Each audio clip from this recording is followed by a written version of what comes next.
This week I'm checking up on 5 essential but serious life hacks, as I know the payoff is tremendous. Peace of mind, thousands saved, and a family who'll thank you. Sometimes it's the unpleasant and begrudging tasks and expenses that make a difference in how your life pans out. You could end up in deep trouble if you drop the ball on one of them. So what am I going on about? Well, I'm talking about things like car insurance, home insurance, dreaded disease policies, medical aid, a will, and lastly, your health checks. Join me as I chat about how important it is for everyone, but especially single women, to ensure these items are in place and up to date. We often ignore them, much to our detriment. I'm the Forest Fairy. Welcome to my corner of the woods, where I'm rebuilding, revamping, redesigning a magical life, and hopefully inspire you to gather your own fairy dust. Hello everybody, I hope you're having an excellent week. It's freezing here and the mongrels and I are parked in front of the gas heater. Our homes are not built for the cold. I've now turned my attention this week to check on my more mundane life hacks, those grudge purchases that form the foundation of my peace of mind. And here I'm not talking about those simple life hacks like how to reuse your milk cartons or how to cover half a watermelon with a balloon. At the moment, I'm focusing on 5 life hacks. More will probably follow in the next couple of months, but let me know in the comments below what your vital life hacks give you peace of mind. Please remember, I am not a legal, financial, or health expert at all. If I was, I would probably not be standing here having this conversation with you. Consult a certified expert and get reliable information to make an informed decision if you want to update or put the following into place for yourself. Now don't laugh, but I am from personal experience a fan of car and home content insurance. True, a reluctant one on the day I have to actually pay the insurance, and it does feel like you're pouring hard-earned money into a bottomless pit, never to see it again. But boy, there have been a few times this past year that I've been grateful for this type of insurance, and it's now time to make sure that it still addresses my needs. When I moved to the countryside, I thought about cancelling the insurance on the content of my home. Firstly, as I don't have that much in terms of stuff that can be carried out the door, such as electronics or fancy jewelry. And secondly, crimes such as full-on burglaries happen less frequently here. However, they still do happen, and petty crime is also a reality. So I kept the insurance, albeit at a low premium. Well, never did a natural disaster cross my mind. As many of you know, my village and home was flooded in September last year. Its impact on me was less than most, as I rent my cottage and it was on the fringes of the flood. But I lost about a third of my stuff. Many decades ago, someone said something regarding insurance that I've never forgotten. He said, only the very wealthy people don't need car, home, or medical insurance. If you can whip out $10,000 to $15,000 out of your back pocket and not feel its impact, you're okay. The cost of a flood, a heart attack, or an accident can easily start at many thousands of dollars. So even though I was underinsured, I'm very grateful for the monies that was paid out, as it went a long way to replacing the stuff. Also, make sure that you have insurance for your car. At the very least, insurance that covers another party's damage if you are at fault. If you damage someone else's vehicle and you don't have insurance, their company is likely to hold you liable for the damage, and it could take you months, if not years, to pay off the costs. There's that joke that medical bills can give you a heart attack.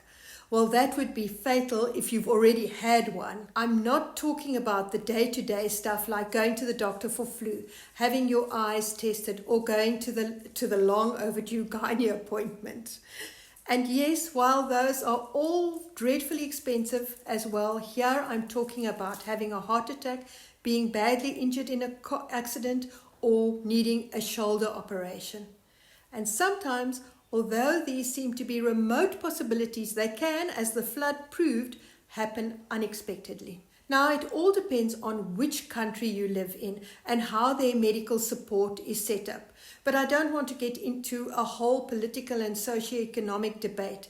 I'm talking here about ensuring you look after you. I don't have a full medical plan, but I do have a hospital plan. So if any of the above happens, I'm covered. Remember the quote of not being able to haul the cash out of your back pocket? Same principle applies here. Dread disease or severe illness cover is an insurance that I invested in soon after my husband passed. I realized I couldn't expect my mom and siblings nor my 2 children who were in their very early 20s to care for me, especially financially if I was diagnosed with one of the dreaded diseases. Bills can run into the tens of thousands of dollars. I keep having to make the quick maths in my head, and maths isn't my strong point. Apologies.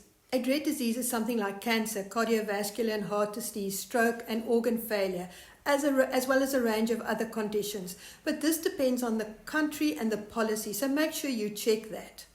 A good example of having it in place was when a very close friend was unexpectedly diagnosed with a rare cancer of the mouth. She underwent intensive surgery and rehab and was off for months. Then, a couple of years later, she had to have a heart valve replaced. Again, off for months.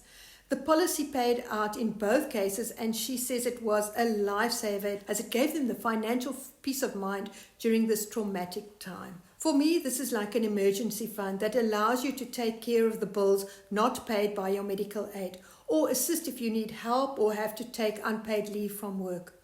I'm paying for my peace of mind and ensuring my family don't have to take on the burden of these bills. I often hear you need to make sure you have a will and you need to update it whenever things change in your life, like getting divorced or married, having a baby, buying or selling or property.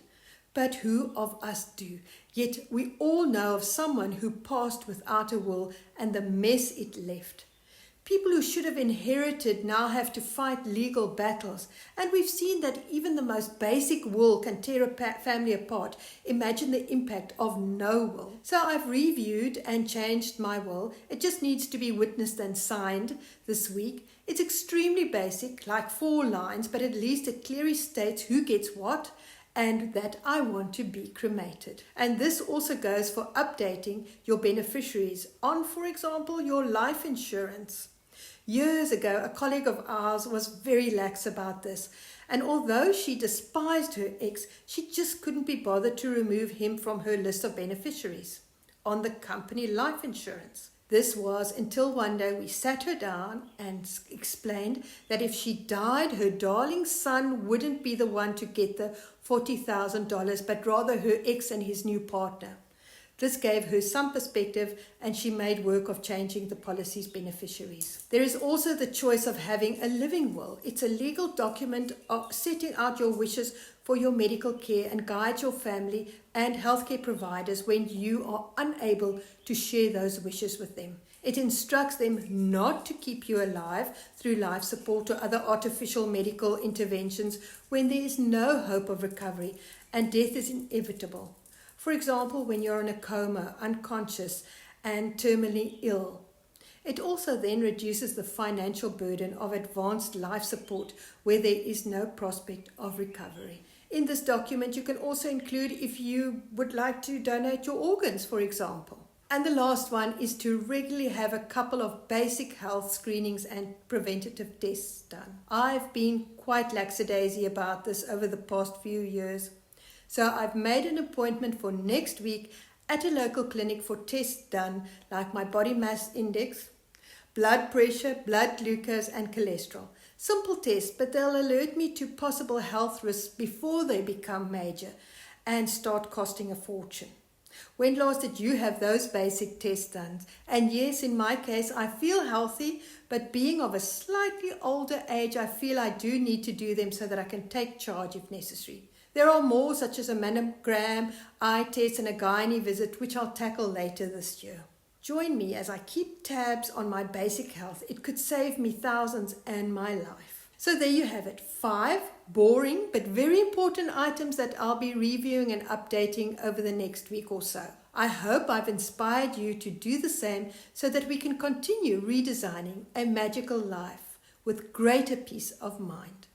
Wishing you a wonderful week ahead and sprinklings of fairy dust.